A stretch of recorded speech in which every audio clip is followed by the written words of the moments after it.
Hey everybody, this is Jay from the Fallen Group and Remax. Here's part two of offer breakdown for you sellers out there. So I mentioned yesterday being such a bullish sellers market that the obviously the amount that's being offered is top and paramount, but you should also really look at the nuances of each offer component.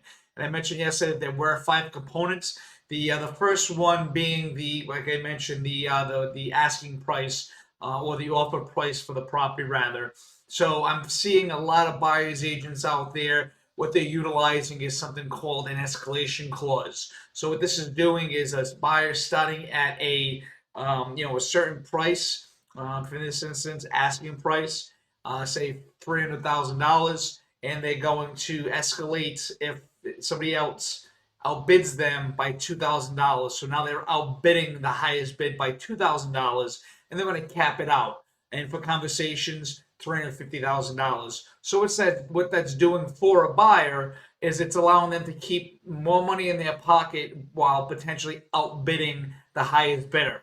Now that's great for them, but as far as that you as a seller is concerned, you want the most money in your pocket as possible. So my suggestion would be not to allow this. As a seller, you have the right to do this. So I would not allow an escalation clause, letting them come up with their highest and best offer without, maybe losing, keeping money on the table. And it's kind of funny, and I will admit I'm a hypocrite at this because when I'm helping my clients who are buying, I am suggesting these escalation clauses. So it is a good tool. It does work, but not in my house when I'm helping my guys buy, or ladies, buy or sell a home. The second part is what type of financing they get. Cash is obviously what you're looking for within reason. And I say that because if it's a lowball offer and somebody's going conventional, you're probably better off just going with the conventional. Shorter time frame for closing, usually less headaches. But regardless, cash is generally king. And then you have what I mentioned before, conventional financing. And this is where the nuances start to really come into play. So you have five offers with all conventional, and say they're all the same, asking price, just for this conversation again. You know, as far as the components, as far as the individual offers are concerned, with the conventional, how much is each buyer putting down? With conventional, with some instances I've seen as low as 3%.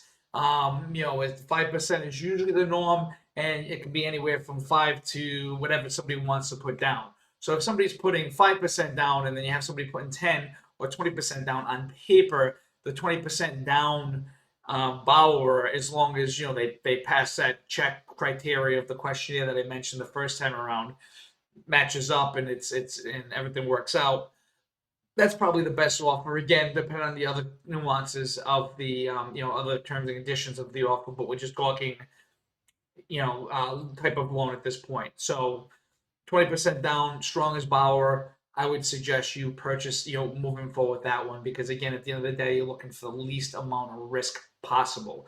And somebody going conventional is going to be a lower risk than the next tier of buyers or borrowers, and that would be government-backed loans. So government-backed loans, you have Rhode Island Housing, VA, USDA, and then FHA. So VA is a true 100% finance and no PMI mortgage, and it's to help any individual service person that was in the actual Navy, Marines, basically the armed forces. So it's a thank you for their services, and that's one of the benefits they have. Other than that, you have Rhode Island Housing, FHA, and USDA. USDA, I'm going to put on the shelf because that's something we don't typically see around here. So you're left with FHA and Rhode Island Housing, particularly FHA. A buyer, might be a little shaky. Their credit score might be a little, lower than it should be to qualify for a conventional, and same with that to income ratio.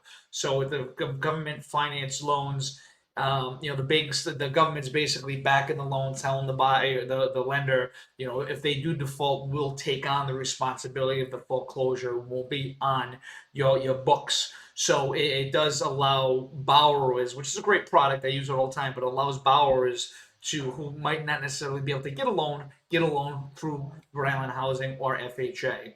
Now, with risk wise, FHA is certainly more risky than a conventional borrower, but again, it does come down to the other nuances as well. Another thing would be the earnest money deposit. How much are they putting down? So the more they put down, the more skin in the game they have.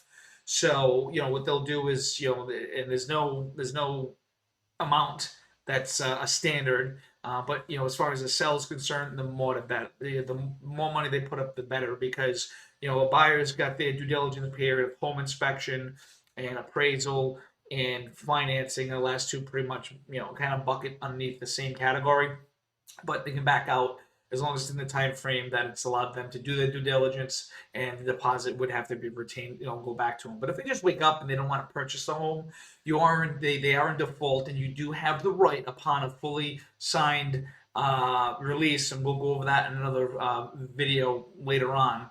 But as long as you have that fully signed release, you can retain, as a purchase and sales agreement dictates, you can retain the deposit. And the other remedy you would have is sue for specific performance, but realistically, that's going to cost a lot of money. You're probably better off just cutting ties and just moving forward with another offer. The other thing would be time to close. Now, as far as the finance is concerned, cash as little as 2 to 3 weeks, depending on the title company's workload. Conventional, you're looking probably around 30 days.